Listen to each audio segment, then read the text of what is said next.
Good afternoon. 3:06 now, News Talk 105.9 WMAL, where we are making sense of the news. Coming up, 4 o'clock, David Strom from Hot Air joins us. We'll talk to him about how Google is, an Orwellian nightmare. Joe Simonson is here at 4:30 from the Washington Free Beacon on the latest in the anti-science proclivities of the Biden administration.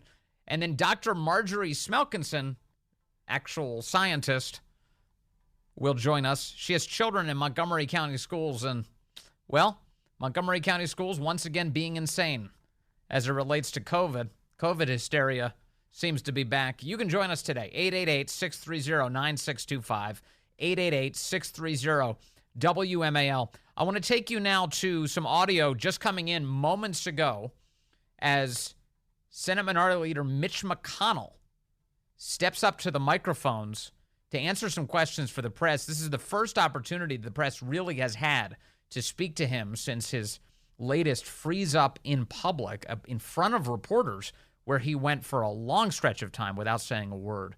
Obviously, immense health concerns about Mitch McConnell.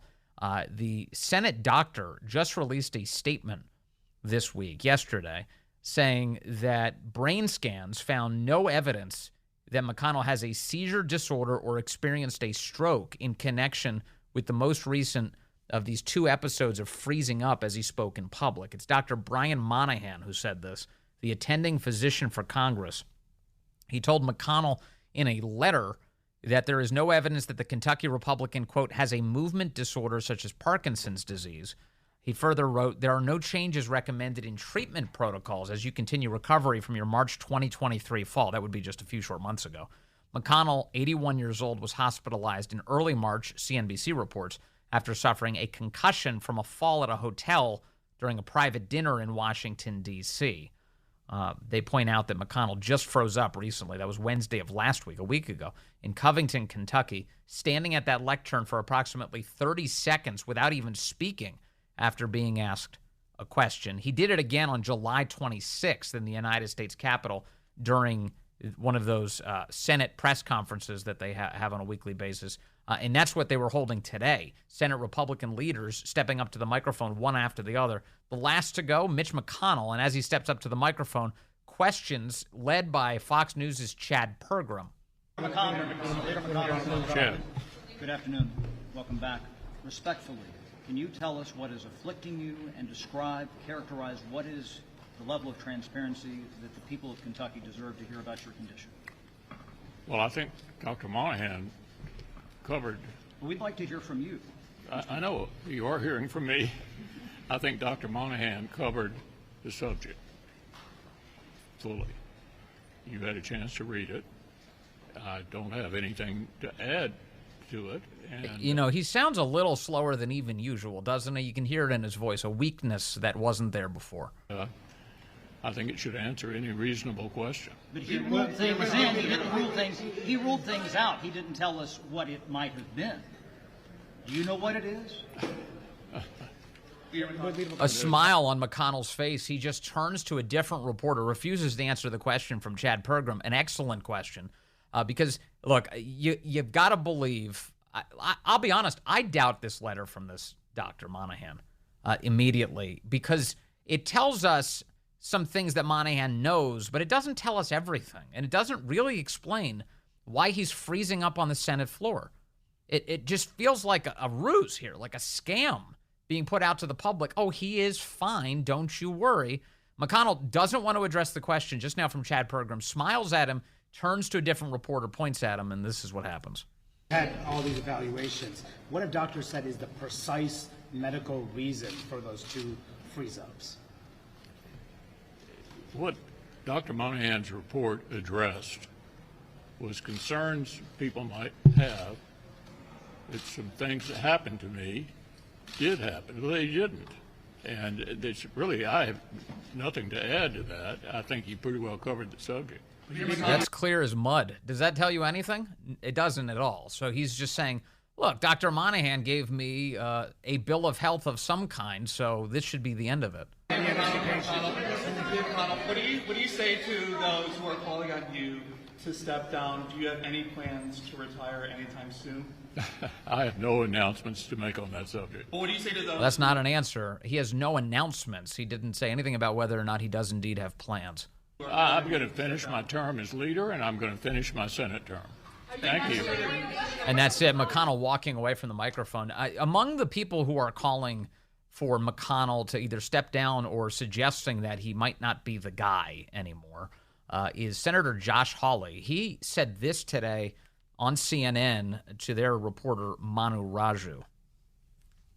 Stand by. Let me cue that up for you. Here is Josh Hawley today. In my home state of Missouri, I was asked everywhere I went about Senator McConnell before the most recent incident, and then absolutely afterwards. And I mean everywhere I went. The Missouri State Fair, farmers meetings, business meetings. So my view is that 2024 is an awfully important election for Republicans. We should have taken back the Senate last year. We didn't.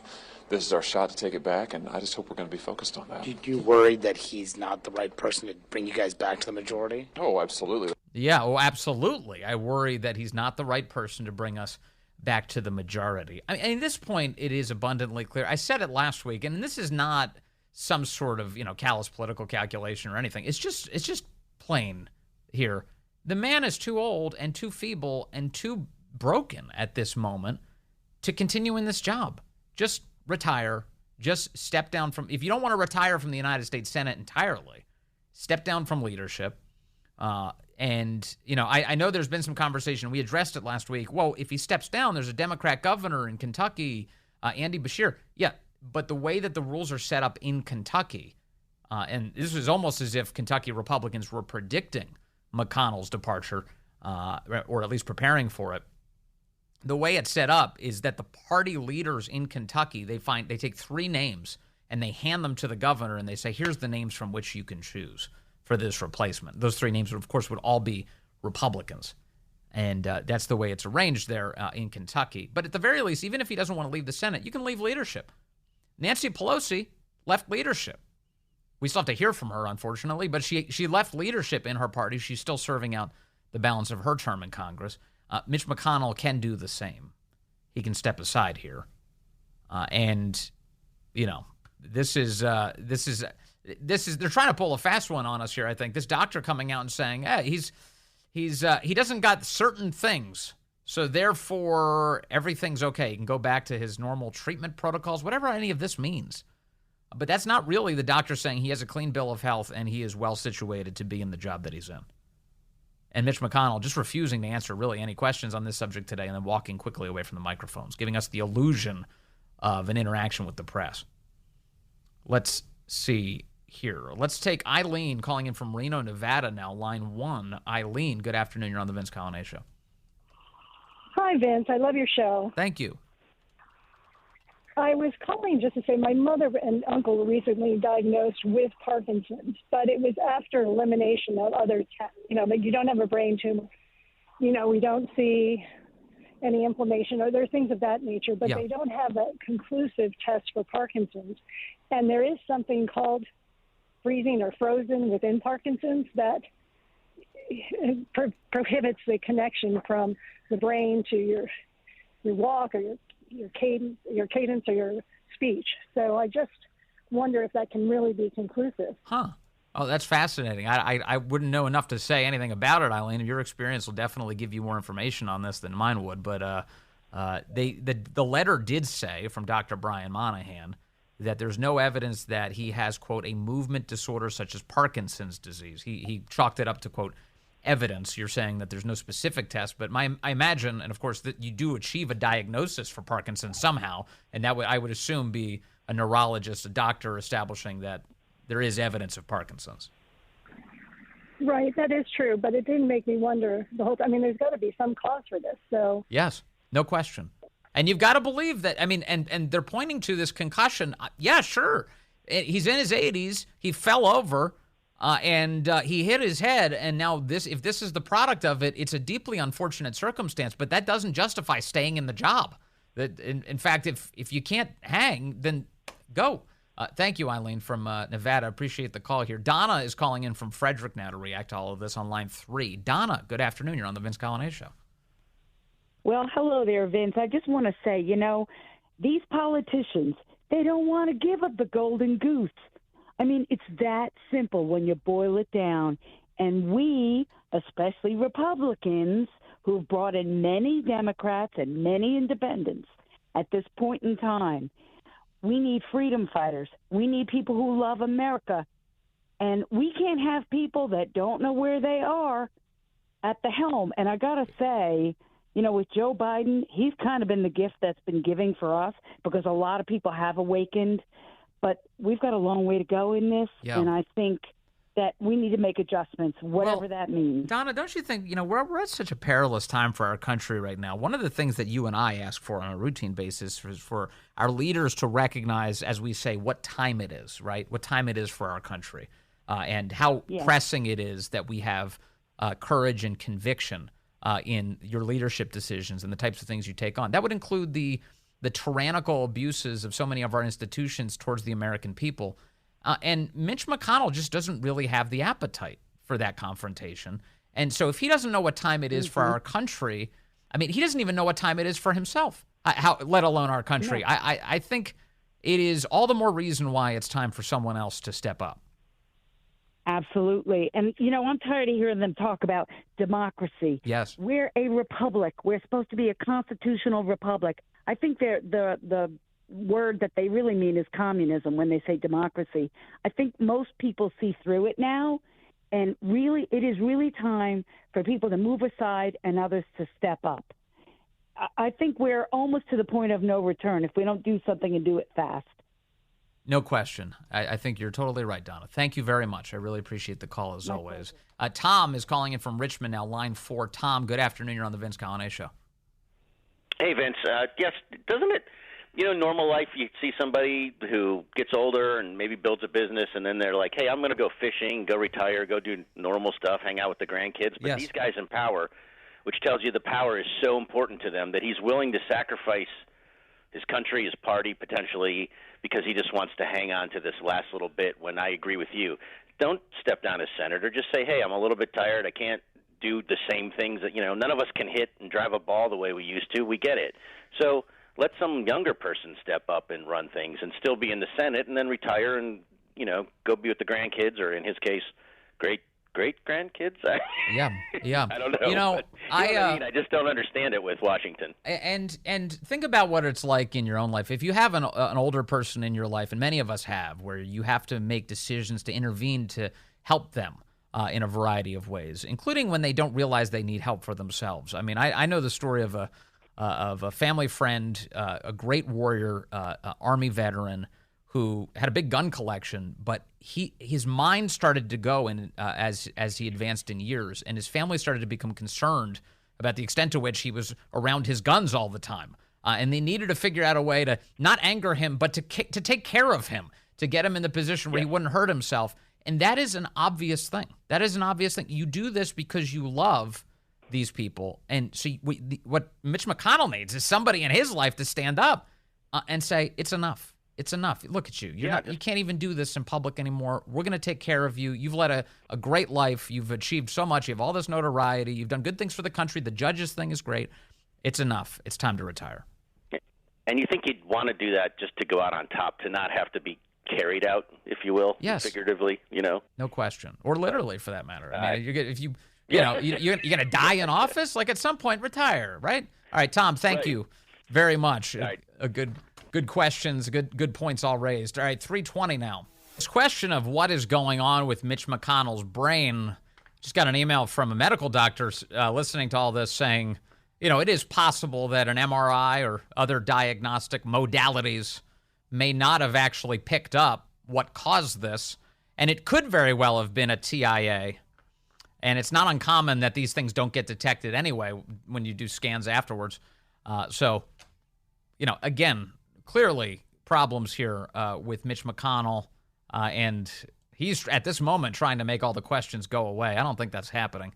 Let's see here. Let's get Bill in Manassas in here, line 1. Bill, good afternoon. You're on the Vince Coglianese Show. Hey, Vince. Good afternoon, sir. How you doing? I'm doing well, sir. Good. Nice to talk to you. I've called before. Yes, sir. Excuse me. I'm a retired U.S. Captain police officer, and I've been I was up there for over 30, close to 30 years. And I've seen some of these senators. For instance, one good example is Byrd from Virginia. Yes. I think he had 7 terms. He's had 6 years, so that's 42 years. And then, of course, McConnell, I'm not sure how many terms he's been elected. I think it's 100. Pretty close. I think somewhere near 100. We're getting close. Yes, sir. My point is, I don't think our forefathers meant to be a career politician. You're in and you're out, and these guys are getting so daggone old. Yeah, making these decisions, giving a vote that affects you and I and the rest of the nation, and they don't half the time they don't know where they are. I remember Strom Thurmond when I was in the Senate side of the force, being pushed in a wheelchair to get to a vote, and it's getting to a point where we have to do something, have to change the Constitution or what, to get these career politicians. After all, they work for us. We don't work for them. Yes. To get them out as fast as we can and get, recycle new people in with new ideas. So that's basically my point, Vince. Right. So you think it's time for term limits, that we should call a convention of states and get some term limits passed on these members of Congress? Yes, sir, because, Congressman serves 2 years and a senator 6 years. Well, the president can, was it 4 years, 2 terms, it's 8 years. Right. If he has a term limit, if the president has a term limit, why can't, Congress have also the same thing? Yeah. Bill, I think you're right. The people need to take back the power here from the institutions that are certainly not looking out for them, whatever that takes. Bill, and thank you for your time serving your community and your country as a Capitol Police officer. Very grateful for that. Coming up, I do want to talk about the United States Capitol as it relates to the events of January 6th. A man who wasn't in the Capitol was just handed a 22-year prison sentence for the events of that day, the longest such sentence that has been handed out in now thousands of cases that the Biden administration is pursuing, arresting Trump supporters nationwide. Good afternoon, my friends. 3:35 here. News Talk 105.9 WMAL, where we're making sense of the news. Coming up, 4 o'clock from Hot Air, David Strom is here. Joe Simonson joins us at 4:30 from the Washington Free Beacon to talk about how the Biden administration is abandoning science when it makes scientific decisions. I kid you not. And Dr. Marjorie Smelkinson will be with us at 5 o'clock. She's an infectious disease expert, a mother of 4 children in the Montgomery County school system, and that's the site of where mask mandates have returned for some of the kids in those schools. She'll react to that news. You can join us at 888-630-9625, 888-630-WMAL. Let's talk about what is happening in the nation's capital right now. A big news yesterday that the media reacted to with utter glee because, of course, they've taken a side in this. They're on the side of tyranny.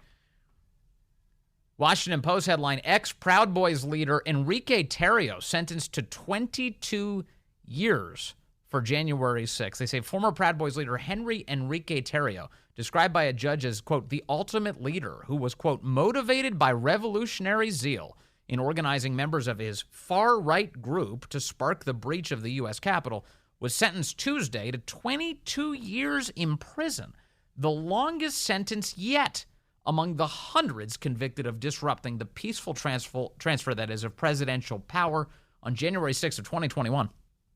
22 years. So Enrique is 39 years old as of this moment. So he'll serve the next 22 years in prison, meaning he will get out in his 60s if he ends up serving the full term. He was convicted of seditious conspiracy and obstructing, that is, the congressional proceeding going on there on January 6th. U.S. District Judge Timothy Kelly said that he broke America's long democratic tradition of peaceful transfers of power. He was the last of 5 Proud Boys to be sentenced after all were convicted in May following a 15-week trial. Tarrio is, what do they say? He's Afro-Cuban. Is that how he's described? Afro-Cuban. He's an American citizen from Miami. He was convicted, the Washington Post even points out, even though he wasn't even in Washington on January 6th. The longest sentence, he was not in Washington. In fact, he had been arrested 2 days earlier. He burned a Black Lives Matter flag. Well, if the left burns American flags, is Enrique Tarrio allowed to burn a Black Lives Matter flag? It was torn down from a D.C. church earlier during an earlier protest in the city. He was banned from the city as a result. You can be banned from the entire District of Columbia for demonstrating. So if you burn an American flag in the middle of the city, can you be banned from Washington, D.C.? Has that ever happened? Or do you get an award? What happens if you burn an American flag in the middle of the District of Columbia? Do you get banned from the city? I can guarantee you the answer to that is historically no, that's never happened. No one's been banned for burning the American. It's a constitutional expression. He burns a Black Lives Matter flag. He's banned from the city. So it just so happens he was banned on January 6th. He wasn't able to be in downtown Washington. And they said that he's still responsible, that he's the ringleader, that he encouraged people to go to the Capitol, and therefore he has to serve 22 years in prison. 22 years in prison. Now, the feds, the Justice Department was asking for something like 33 years. They wanted even more. Yeah, 33-year sentence is what the prosecutors were asking for. And they asked also to, up the charges on the basis of terrorism. They said he was guilty of terrorism. Again, he wasn't in the city. The judge agreed that the convictions qualified for an enhanced terrorism penalty under federal law. And ended up giving, in this case, Enrique Tarrio 22 years in prison. A bunch of his co-defendants also received somewhere in the vicinity, near 2 decades each, but not quite as many. Okay. So Tarrio gets 22 years. Now, the Biden DOJ was crowing about this yesterday. Merrick Garland released a statement. They're all very proud of this. You might call them Proud Boys. They're very excited that they've arrested all these people, and they're putting them in jail for nearly a quarter of a century. And in their bragging, the Justice Department said yesterday, in its closing line of its statement, quote, in the 31 months since January 6th of 2021, more than 1,106 individuals have been arrested in nearly all 50 states for crimes related to the breach of the U.S. Capitol, including more than 350 individuals charged with assaulting or impeding law enforcement. So here's the Biden DOJ bragging that thousands of Trump voters have been arrested nationwide, and those arrests continue to this day. In fact, there's a story that's catching some fire today on the internet, on places where free expression is allowed. X is one of those places, of a man who was just arrested this past week by the feds for the events of January 6th. His name is Nathan Hughes. He's from Fayetteville, Arkansas. And there's some conservative comedians and YouTubers by the name of Keith and Kevin Hodge. You may be aware of these guys. They're the Hodge twins. That's what they refer to themselves as, the Hodge twins. And they posted this week the following. They said, last week a friend of ours was raided by the feds over January 6th. His name is Nathan Hughes. He's from Fayetteville, Arkansas. Nate was raided by the FBI and arrested at gunpoint. They included video with this. I'll spare you the video because there's really not much audio to share with you. You can just see it outside of a window. It looks like he's standing outside of a shopping center of some sort. The video is being shot through a window, and you have a bunch of FBI agents surrounding him in bulletproof vests, guns drawn. This man is dressed in plain clothes. He's got his hands up. He's not doing anything. They go up to him. They manhandle him. They take him into custody. They walk him off to a car. And here's what the Hodge twins say about him. They say his girlfriend, who just had a miscarriage, was held at gunpoint and put into handcuffs. Again, these are for the events of January 6th of 2021, now well over 2 years ago. The FBI turned off his security cameras at his home, unplugged his internet, and flipped his house upside down in a search. The feds then called the manufacturer of his Liberty gun safe. He owns a gun safe. The name of the manufacturer is Liberty Gun Safe. And got the passcode to get into it. So the feds called the manufacturer, got the passcode to break into his gun safe. They say all for protesting at the Capitol over 2.5 years ago. He's being charged with crimes related to January 6th. He didn't assault anyone. He didn't vandalize anything. He's being labeled a domestic terrorist and a traitor to his country by woke leftists and the media, they say. In fact, Liberty Safe, the manufacturer, is in, they're in a Bud Light crap storm today for this because people have now discovered that Liberty Safe just coughed this up to the FBI. They claim that they were contacted by the FBI in late August to provide the safe's access code for a person they were investigating. They said the agency provided Liberty Safe a proof of a valid property search warrant. The manufacturer said its policy is only to provide access codes to law enforcement if there is a warrant that grants law enforcement access to a person's property. I'm reading from the Washington Examiner here. The person the FBI was investigating was reportedly Nathan Hughes. The agency performed a complete search of Hughes' house and also asked Liberty Safe for the passcode, according to the statement that the Hodge twins, of course, put out yesterday. So the company coughed it up. They were like, yeah, sure. So tell me exactly how you can call yourself Liberty Safe if you're not safeguarding anything and you are working against liberty. How can you call yourself that as a company? Liberty Safe, the gun safe company, has now locked down the comments on their own social media posts as a result of all of this. Kyle Seraphin, patriot, former FBI agent, he posts today, Liberty Safe, amazingly, has locked down their accounts after this stupid public message where they admitted to handing over the passcode to this guy's gun safe. Pretty unbelievable. They published cooperation and exposed access to their products after point of sale, only to find out liberty-loving Americans don't want that. So, just amazing. Just amazing. And, you know, this is a reminder, by the way, that all the smart home crap is actually accessible at the end of the day by the government. If the government wants to break into it, you are relying on the company that the smart home goods come from. You're relying on their intestinal fortitude to stand up to the government. Remember, Apple did it for a moment. Apple did it. Remember, there was, but in their case, they weren't trying to protect anybody. It's like amazing. That was like a terrorist, right? Wasn't that a terrorist they were protecting? You can't access his phone. But in other words, occasionally these companies have some fight in them. They're like, whoa, wait a second. We have privacy considerations here. No, a gun safe company turned over the code to the gun safe. So you may want to go back to the old school, regular, just twist locks to protect your safe. Come up with your own passcode instead of handing it all over to this company online. Additionally here, I want to go back to the 22-year sentence for Enrique Tarrio. We have some comparisons to make. I was asking friends today. I said, hey, give me a list of murderers, and I might yet provide this to you at some point, but give me a list of murderers who have gotten less time than January 6th defendants. Because Enrique Tarrio, not in the Capitol on January 6th, 22 years in prison. Well, we didn't have to wait long for an example here where someone has murdered another human being and then basically served relatively no time at all compared to 22 years in jail, a quarter of a century. Byron York with a jaw-dropper of a piece today. That if you have any friends who are still convinced that justice is blind, send them this Byron York piece. And here's how it goes.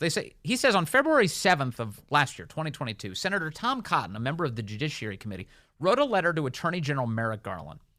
It was about the case of Montez Lee, a Rochester, Minnesota man sentenced to 10 years in prison, 10 years, for setting a fire that killed a man during the Black Lives Matter riot in Minneapolis.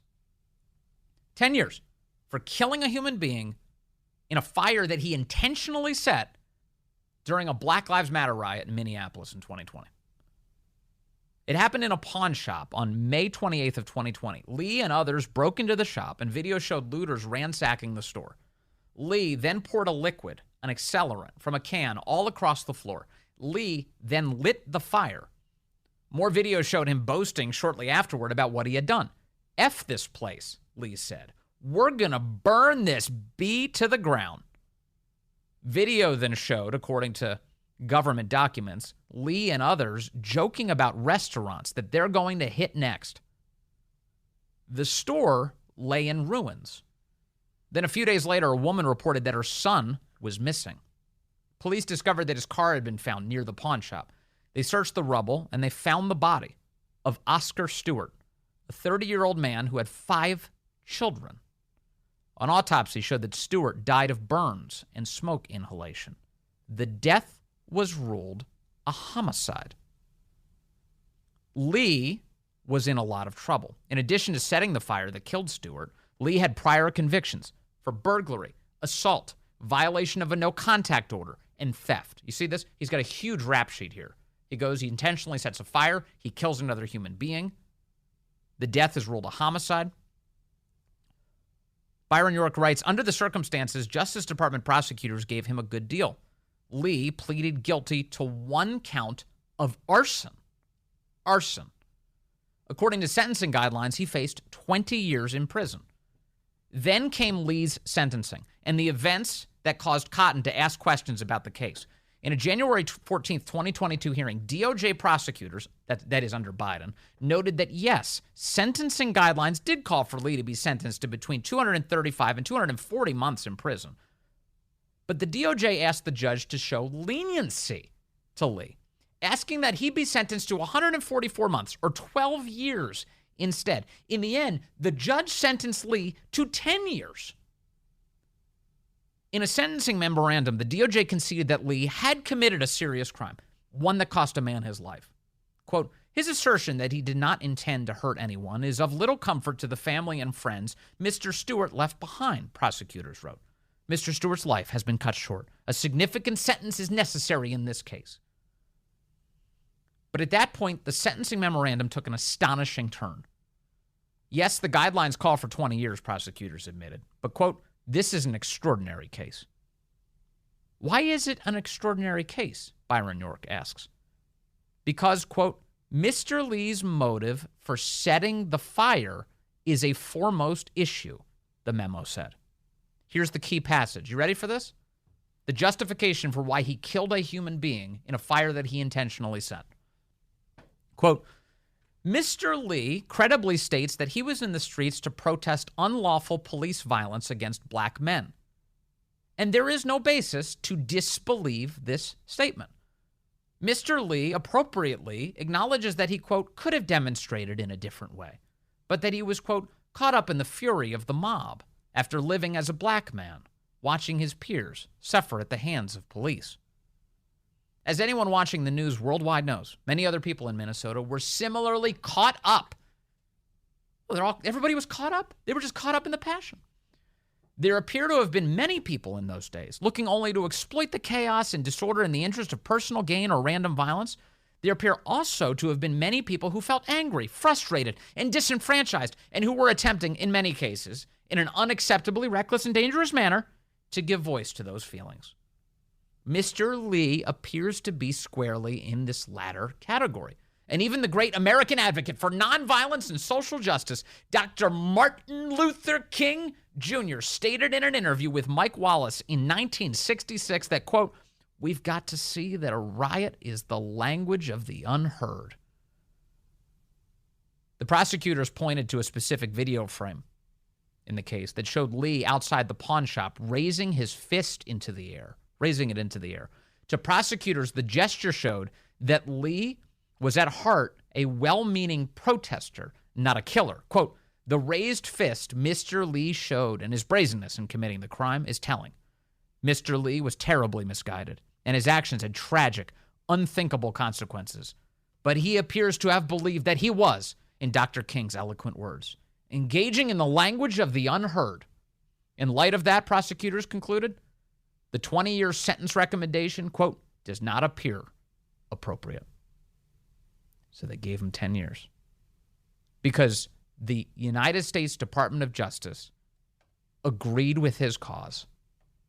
They said, he's got the right politics. burn down a building, kill a man, 10 years in prison. Go on, my son. Go on and live your life and keep fighting for justice. So none of this applies to the January 6th defendants. Have you noticed that they were caught up in the passion of the moment, that they felt disenfranchised, that they were looking to express themselves in an inappropriate way, but we can't judge them. That's what the Justice Department said. When a man set a building on fire, killing another human being, and then ends up with only 10 years in jail for that during the BLM riots. That's exactly what happened. And this whole idea that Martin Luther King, in his interview with Mike Wallace, saying that we've got to see that a riot is the language of the unheard. The left loves quoting that. First of all, they barely want to talk about what Martin Luther King actually believed in. But when they quote that, they quote it as if Martin Luther King was encouraging people to riot. He was not. We've had Alveda King on this program. I asked her about that very quote. And I said, what was your uncle saying there? And she said that he was making a sociological point. When society becomes desperate, it acts out. It's just an obvious point that anyone can make looking at history. And yet that excuse, apparently not good enough for January 6th defendants, and that includes people who weren't even in the Capitol. Enrique Tarrio got 22 years. He wasn't even in Washington, D.C., because he was banished from his own country's capital city. You still think justice is blind? 358.